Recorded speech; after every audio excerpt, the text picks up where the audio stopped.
नमस्कार दोस्तों। आज फिर हम मौजूद हैं एक नई कहानी के साथ। सुशीला की मृत्यु।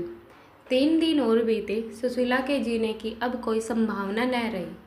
तीनों दिन मुंशी संजीवन लाल उसके पास बैठे और उसको सतावना दे रहे। वह तनिक देर के लिए भी वहाँ से किसी काम के लिए चले जाते तो वह व्याकुल होने लगती और रो रो कर कहने लगती, मुझे छोड़कर कहीं चले गए। उनके नेत्रों के सम्मुख देखकर भी उसे संतोष न होता। रह रहकर उतावलेपन से उनका हाथ पकड़ लेती और निराश भाव से कहती, मुझे छोड़कर कहीं चले तो नहीं जाओगे। मुंशी जी बड़े दृढ़ चिंतित मनुष्य थे। ऐसी बातें सुनकर आर्द्र नेत्र हो जाते। थोड़ी थोड़ी देर में सुशीला को मूर्छा आ जाती, फिर चौंकती तो इधर उधर भौचक्की सी देखने लगती।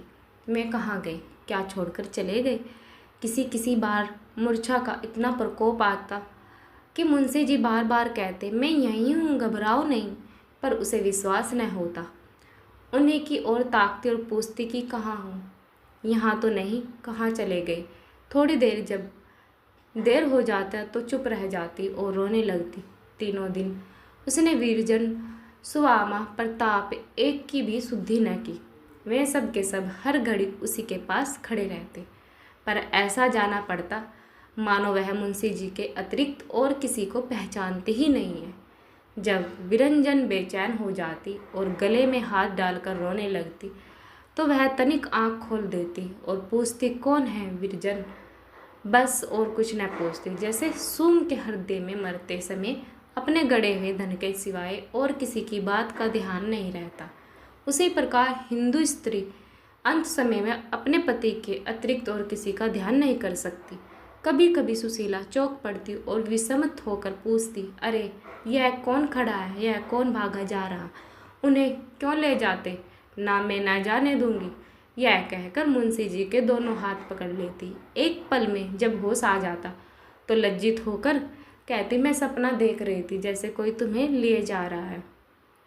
देखो, तुम्हें हमारी सो है, कहीं जाना नहीं, न जाने कहाँ ले जाएंगे, फिर तुम्हें कैसे देखूंगी। मुंशी जी का कलेजा महसूसने लगता। उसकी पति करुणा भरी स्नेह दृष्टि डालकर बोलते, नहीं मैं न जाऊंगा, तुम्हें छोड़कर कहाँ जाऊंगा। सुआमा उसकी दशा देखती और रोती। बुझना ही चाहता है। अवस्था ने उसकी लज्जा दूर कर दी थी। मुंशी जी के सम्मुख घंटों मुंह खोले खड़ी रहती। चौथे दिन सुशीला की दशा संभल गई। मुंशी जी को विश्वास हो गया, बस यह अंतिम समय है। दीपक बुझने के पहले भभक उठता है। सुबह जब मुंह धोकर वे घर में आए तो सुशीला ने संकेत द्वार उनके अपने पास बुलाया और कहा, मुझे अपने हाथ से थोड़ा पानी पिला दो। आज वह सचेत थी। उसने विरजन प्रताप सुआमा सबको भली भांति पहचाना। वह विरंजन को बड़ी देर तक छाती से लगाए रोती रही। जब पानी पी चुकी तो सुआमा से बोली, बहन तनिक हमको उठाकर बिठा दो, स्वामी जी के चरण छू लो, फिर न जाने कब इन चरणों के दर्शन होंगे। सुआमा ने रोते हुए अपने हाथों से सहारा देकर उसे तनिक उठा दिया। प्रताप विरंजन सामने खड़े थे। सुशीला ने मुंशी से कहा, मेरे समीप आ जाओ। मुंशी जी प्रेम और करुणा से विलय होकर उसके गले से लिपट गए और गदगद स्वर में बोले, घबराओ नहीं, ईश्वर चाहेगा तुम अच्छी हो जाओगी। सुशीला ने निराश भाव से कहा, हाँ आज अच्छी हो जाऊंगी, जरा अपना पैर बढ़ा दो, मैं माथे लगा लूँ। मुंशी जी हिचकिचाते हुए, सुआमा रोते हुए बोली, पैर बढ़ा दीजिए, इनकी इच्छा पूरी हो जाएगी। तब मुंशी जी ने चरण बढ़ा दिए। सुशीला ने उन्हें दोनों हाथों से पकड़कर कई बार चूमा, फिर उन पर हाथ रखकर रोने लगी। थोड़ी ही देर में दोनों चरण जलकणों से भीग गए। पतिव्रता स्त्री ने प्रेम की मोती पति के चरणों पर नौछावर कर दिए। जब आवाज़ संभली तो उसने विरजन का एक हाथ थामकर मुंशी जी के हाथ में दिया और अति मंद स्वर में कहा, स्वामी जी आपके संग बहुत दिन रही, जीवन का परम सुख भोगा, अब प्रेम का नाता टूटता है। अब मैं पल भर की और अतिथि हूँ। प्यारी विरंजन को तुम्हें सौंप जाती हूँ। मेरा यही चिन्ह है, इस पर सदा दया दृष्टि रखना। मेरे भाग्य में प्यारी पुत्री का सुख देखना नहीं पड़ा। इसे मैंने कभी कोई कटु वचन नहीं कहा। कभी कठोर दृष्टि से नहीं देखा। यह मेरे जीवन का फल है। ईश्वर के लिए तुम इसकी ओर से बेसुध न हो जाना। यह कहते कहते हिचकियाँ बंध गई और मूर्छासी आ गई। जब कुछ अवकाश हुआ तो उसने स्वामा के सम्मुख हाथ जोड़े और रोकर कहा, बहन, विरजन तुम्हारे समर्पण है। तुम्हें उसकी माता हो। लल्लू प्यारे, ईश्वर को तुम जुग जुग जियो। अपनी विरंजन को भूलना मत। यह तुम्हारी दीना और मातृहीना बहन है। तुम में उसके प्राण बसते हैं। उसे रुलाना मत, उसे कुढ़ाना मत, उसे कभी कठोर वचन मत कहना, उससे कभी न रूठना, उसकी ओर से बेसुध न होना, नहीं तो वह रो रो कर प्राण दे देगी। उसके भाग्य में न जाने क्या बड़ा, पर तुम अपनी सगी बहन समझकर सदा ढाढ़स देते रहना। मैं थोड़ी देर में तुम लोगों को छोड़कर चली जाऊंगी, पर तुम्हें मेरी सौ उसकी ओर से मन मोटा न करना। तुम ही उसका बेड़ा पार लगाओगे। मेरे मन में बड़ी बड़ी अभिलाषाएं थी। मेरी लालसा थी कि तुम्हारा ब्याह करूंगी, तुम्हारे बच्चे खिलाऊंगी, पर भाग्य में कुछ और ही मंजूर है। यह कहते कहते वह फिर अचेत हो गई। सारा घर रो रहा था। महरिया महरीजनों सब उसकी प्रशंसा कर रही थी कि स्त्री नहीं देवी थी। रधिया इतने दिन टहल करते हुए पर कभी कठोर वचन न कहा। महाराजनी हमको बड़ी बेटी की तरह मानती थी। भोजन कैसा ही बना दूं, पर कभी नाराज नहीं हुई। जब बातें करती मुस्कुरा के महाराज जब आते तो उन्हें जरूर सीधा दिलवाती थी। सब इसी प्रकार की बातें कर रहे थे। दोपहर का समय हुआ। महाराजनी ने भोजन बनाया, परंतु खाता कौन। बहुत हट करने पर मुंशी जी गए और नाम करके चले आए। प्रताप चौके पर गया भी नहीं। विरजन और सुआमा को गले लगाती, कभी प्रताप को चूमती, कभी अपनी बीती कहकर रोती। तीसरे पहर उसने सब नौकरों को बुलाया और उनसे अपराध क्षमा मांग कर जब वे सब चले गए तब सुशीला ने सुआमा से कहा, बहन, प्यास बहुत लगती है, उनसे कह दो अपने हाथ से थोड़ा पानी पिला दे। मुंशी जी पानी लाए। सुशीला ने कठिनता से एक घूंट पानी कंठ से नीचे उतारा। ऐसा प्रतीत हुआ मानो किसी ने उसे अमृत पिला दिया हो। उसका मुख उज्ज्वल हो गया, आंखों में जल भर आया। पति के गले में हाथ डालकर बोली, मैं ऐसी भाग्यशालिनी हूँ कि तुम्हारी गोद में मरती हूँ। यह कहकर वह चुप हो गई, मानो कोई बात कहना ही चाहती, पर संकोच से नहीं कहती।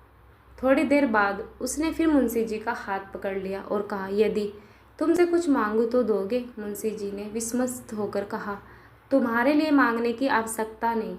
निसंकोच सुशीला, तुम मेरी बात कभी नहीं टालते।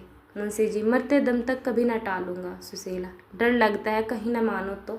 मुंशी जी, तुम्हारी बात और मैं ना मानूं। सुशीला, मैं तुमको ना छोड़ूंगी। एक बात बतलाओ, 2 सल्ली सुशीला मर जाएगी तो उसे भूल जाओगे। मुंशी जी, ऐसी बात न कहो, देखो विरंजन रोती है। सुशीला, बतलाओ, मुझे भूलोगे तो नहीं। मुंशी जी, कभी नहीं। सुशीला ने अपने सूखे कपालों मुंशी जी के अधरों पर रख दिए और दोनों बाहें उनके गले में डाल दी। फिर विरंजन को निकट बुलाकर धीरे धीरे समझाने लगी, देखो बेटी, लाला जी का कहना हर घड़ी मानना, उनकी सेवा मन लगाकर करना। ग्रह का सारा भार अब तुम्हारे ही माथे, अब तुम्हें कौन संभालेगा। यह कहकर उसने स्वामी की ओर करुणापूर्ण नेत्रों से देखा और कहा, मैं अपने मन की बात नहीं कहने पाई, जी डूबा जाता है। मुंशी जी, तुम व्यर्थ असमंजन में पड़ी हो। सुशीला, तुम मेरे हो कि नहीं।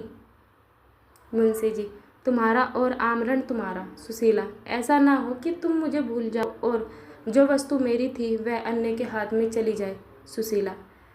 सुशीला ने विरंजन को फिर बुलाया और उसे छाती से लगाना चाहती थी कि मूर्छित हो गई। विरंजन और प्रताप रोने लगे। मुंशी जी के कांपते हुए सुशीला के हृदय पर हाथ रखा, सांस धीरे धीरे चल रही। महाराज जी को बुलाकर कहा, अब इन्हें भूमि पर लिटा दो। यह कहकर रोने लगी। महाराज जी ने और सुआमा ने मिलकर सुशीला को पृथ्वी पर लिटा दिया। तपेदिक ने हड्डियों तक सुखा डाली थी। अंधेरा हो चला। सारे ग्रह में शोक में और भय में सन्नाटा छाया हुआ। रोने वाले रोते रहे, पर कंठ बांध बांध कर बातें होती थी, पर दबे स्वरों में। सुशीला भूमि पर पड़ी हुई थी। वह सुकुमार अंग जो कभी माता के अंग में पला, कभी प्रेमांक में प्रौढ़, कभी फूलों की सेज पर सोया, इस समय भूमि पर पड़ा हुआ था। अभी तक नाड़ी मंद मंद गति से चल रही थी। मुंशी जी शोक और निराशा में मगन उसके सिर की ओर बैठे हुए थे। उसने सिर उठाया और दोनों हाथों से मुंशी का चरण पकड़ लिया। प्राण उड़ गए दोनों कर उनके चरण का मंडल बांध ही रहे। यह उसके जीवन की अंतिम क्रिया थी। रोने वाला रो, क्योंकि तुम रोने के अतिरिक्त ही क्या कर सकते हो। तुम्हें इस समय कोई कितनी ही सत्तावना दे ले, पर तुम्हारे नेत्र आँखों में आंसू प्रवाह को न कोई रोक सकता। रोना तुम्हारा कर्तव्य है। जीवन में रोने के अवसर कदाचित मिलते हैं। क्या इस समय तुम्हारे नेत्र शुष्क हो जाएंगे? आंसू के तार बंधे हुए थे। सिसकिया के शब्द आ रहे थे कि महाराजी ने दीपक जलाकर घर में आए। थोड़ी देर पहले सुशीला के जीवन का दीपक बुझ चुका था। हमारी कहानी यहीं समाप्त होती है। मिलते हैं नई कहानी के साथ। तब तक के लिए धन्यवाद। चैनल को सब्सक्राइब करना न भूलें, साथ में बेल आइकन जरूर दबाएं, जिससे कि हमारे आने वाली वीडियो का नोटिफिकेशन आप लोगों को मिल सके।